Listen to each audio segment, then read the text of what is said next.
What's going on, guys? I'm back. Making my fight prediction for Swift Jared Hurd, IBF, WBA, IBO, and Ring Magazine Super Welterweight Champion versus Julian J. Rock Williams I think it's on Fox on Saturday.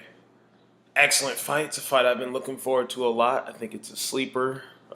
Jared Hurd, he's typically in fun action style fights. I can't remember a boring Swift Hurd fight, just because of his style, his demeanor in the ring. Um, I think it's going to be a good scrap. My worry about J Rock is his chin because he has been stopped before, but, that was against Jamal Charlo, who's a, big puncher, boxer puncher, counter puncher, and that was his step up. So we'll see. He's bounced back. He fought Journeyman, fought Ishe Smith, fought Nathaniel Gallimore, who was a rising contender. So he had a couple of good wins. I think it's been a while since he's fought, though. I don't think he fought at all after Gallimore, and that was last year. So J Rock's coming a bit off a layoff. So um, definitely can't start slow versus Jared Hurd at all. Because typically he's kind of a slow starter himself. So, Jared Hurd, his last fight was against a English dude in the Deontay Wilder Fury fight undercard. Didn't look great early, and then he caught Wellborn with a good body shot. I think like in the fourth or fifth round. So, he did what he was supposed to do, but he was getting outboxed.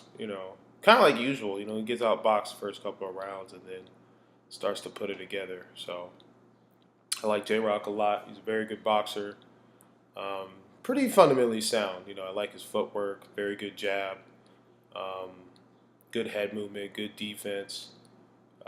Decent power. Good speed. Good counter punching ability. He's a good all around fighter. He's still in his prime. I think he's like 28. I think both of them are like 28. So um, two very athletic fighters going in. I mean, Jared Hurd. He's a dude's a tank. You know, um, he definitely brings the fight. Um, in his last fight, he tried to box a little bit, and he was, he didn't look good. So I think as long as Jared Hurd does what he normally does, just put on that relentless pressure, keep trucking forward. I think he has phenomenal punch variety, and I love how he mixes up the speed and power of his punches. I think he's one of the best in that aspect. Um, Subtle body puncher. I think he's a pretty good body puncher. He kind of like Klitschko at times, where he leans on the smaller fighters. Sap their energy. He's a big dude. He walks around like I think 190 or high 180s, but he crams himself to 154. So um, I do think he is moving up next year. I think he said this year is his last year at 154. So. Um, Basically, after this fight, should he win, he'll probably face the Charlo Harrison winner. I know he didn't. He doesn't really want to face Tony Harrison, but I don't see why not do the rematch if Tony Harrison's able to beat Charlo more convincingly this time around. I thought Charlo should have got the nod versus Harrison, but I wasn't mad that they gave it to Harrison. I thought Harrison was landing the cleaner shots, but I thought Jermel outworked him a little bit. So. It's funny how some fights are like that because, I thought Jacobs outworked Canelo, but he wasn't, how do I say it? He wasn't, like, clean with it, I guess. Whereas Canelo, like, sometimes Jacobs was, like, fighting in spurts almost. Like, he would do good late in the round, early round, both are kind of just taking their time with it, and then the middle rounds or the middle part of the round, Canelo would do well, and at the end of the round, Jacob would do well. That's why it was such a hard fight to score.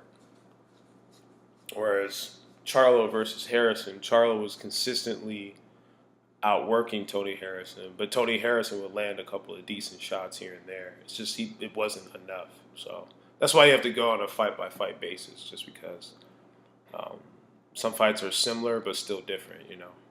So that is what that is. But it's a good fight. If J Rock's chin, it's not really just the chin. I think it's more of the stamina. because Jared Hurd's style is to put a lot of pressure on you.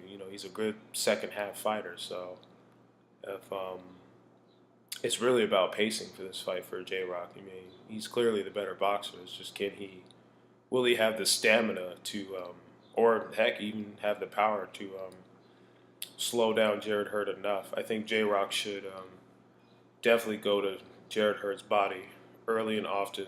I would jab the body religiously all night. In fact, I would say if I'm Steven Edwards, his trainer, I would say J Rock got to get at least 5 jabs to the body every single round. You're fighting a dude that's probably going to be 15 pounds bigger than you. Certainly outside the ring, but fight night, he's definitely going to be the bigger guy. So you want to slow that attack down, take the wind out of him. I would throw a lot of body shots.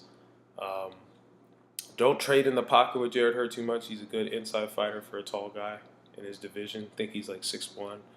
J Rock's like 5'10". I think they listed him at 5'11", but I think he's really like a 5'10". Um, but I would definitely mix in combinations to the body, jab. Don't use too much movement because you don't want to burn yourself out. But move, just enough. Throw a lot of authoritative jabs, double, triple the jab, work off the jab. J Rock has a really good jab, really good straight right hand. Good check look. He checks the boxes in terms of just good fundamentals overall. Um, I think Jared Hurd can be caught with uppercuts. Lara was able to land uppercuts at will versus Jared Hurd. When Tony Harrison was out boxing Hurd, he was just basically using the jab and the 1-2. But you do have to mix combinations against Jared Hurd, but you don't want to get overzealous with combinations the way Austin Trout did because he was burnt out by round 7.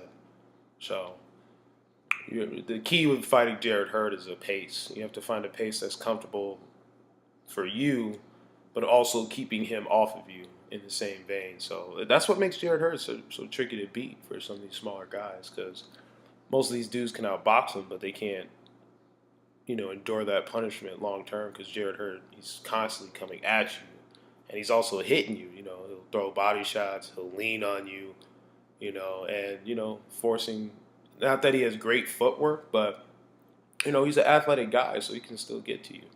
And he's 6'1" with like a 76-inch reach, so I think anyone from 154 to 160 is going to have problems fighting Jared Hurd just because of that, that's a tough style to deal with.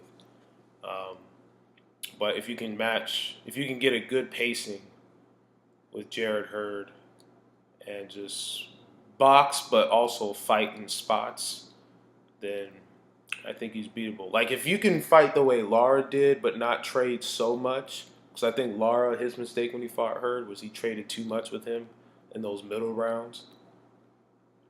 Because he stopped using as much lateral movement. You have to use a little bit of lateral movement, but not too much because you're going to burn yourself out. So the key to fighting a guy like Jared Hurd is really just pacing yourself, which is tough because, you got to keep him off of you. So your accuracy has to be really on point. You can't waste any punches against Jared Hurd. Every punch has to be purposeful. Because if not, then, it's going to be your ass later in the fight. So I think the key for J Rock is just finding a steady pace that's not too much for him, but enough to keep Jared Hurd honest. And for Jared Hurd, like I said, against his other opponents, lean on him, make him feel that weight, make him feel that size, nonstop pressure. I think he himself should not only throw hooks and uppercuts to the body, but I think he should jab the body as well. He's got a 76-inch reach, so use it. Use that length. You can still be aggressive and have a jab. Even Maidana had a respectable jab when he was with Robert Garcia. So, and he's not a boxer by any means. So, I think Jared Hurd should use that to his advantage, help him get better shots off, work off the jab. Hurd has a really nice, sneaky left hook. He's definitely proven to have a granite chin. It's really a good fight, man. I think, it's not going to be like Barthélemy versus Robert Easter. I told you guys that fight was probably, if you've seen that fight, that fight was one of like the worst, most boring fights I've ever seen. I heard it did like people were really mad about that one. Like it did like a record low for like lightweights in terms of like punches thrown or landed. It was crazy. Um, but I knew those styles were not going to mesh well, so I wasn't surprised about that. But um, Jared Hurd, J Rock, their styles will mesh well. It will be a fun fight. Um, if J Rock can take Hurd's punishment, I wouldn't be shocked if J Rock beats him. To be honest, it's like I said, it's just pacing. If he can pace himself versus Jared Hurd, you can beat Jared Hurd. That's the thing, though. It's just, will J Rock have enough pop to keep Jared Hurd honest? If he can and pace himself, he could beat Jared Hurd. So it's a tough fight. Part of me wants to go for the upset. Uh, you know what? I'm gonna do it. I'm gonna say J Rock's gonna squeak with the split decision. If he loses, I won't be mad because um, betting odds he probably does. Stop J Rock in like the championship rounds or something. But I wouldn't be shocked if J Rock pulled up the upset. I'm gonna officially pick J Rock by like a split decision. Boxing's kind of goofy, so we'll see what happens. You never know. Um, I like both fighters though. I like Jared Hurd. I like J Rock Williams. Um, like I said, I am slightly worried about J Rock's chin because he hasn't fought a puncher since Jamal Charlo. Who he fought? Yeah, Ishe Smith. Well, Gallimore's got some decent power, so um, kind of an awkward fighter. So we'll see if it's really pacing. That's really the key to this fight. If Julian can pace himself throughout the fight, he can beat Jared Hurd. If he shoots his wad, keeping Jared Hurd off of him, he probably gets beat and probably gets stopped late. So pacing is really the key in this type of style matchup. But I think it's going to be a fun fight. It's going to be on Fox on Saturday. Um, I think they got Matt Korobov versus Emmanuel Leem on the undercard. Korobov, the one who gave Jamal Charlo a pretty tough fight. Some would say Jamal got a gift decision over Korobov. So people forgot about Korobov. Korobov was one of those, like in 2012, 2013, one of the up-and-coming middleweights that nobody was trying to really scrap with. It was him, P-Rog, and Triple G, like three Eastern Europeans that nobody was really trying to see in like the early 2012s, 2013s. Because I think Matt Korobov beat Jose Uzcategui,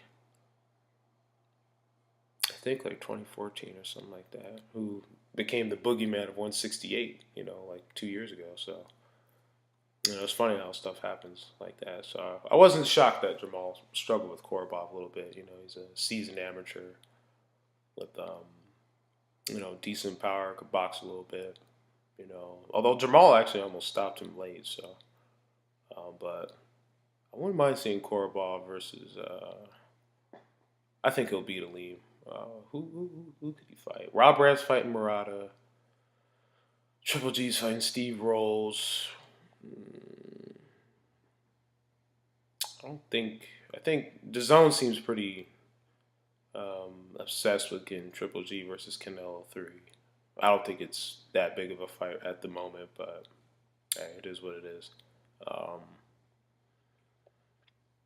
let's see, you got Andrade versus Selecki probably.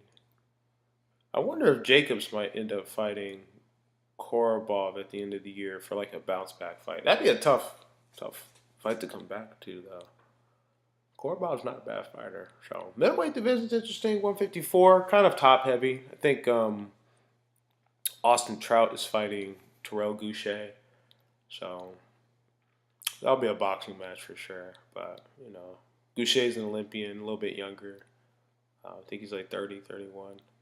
Then you got Trout, who's fought everybody in the division. Kind of the new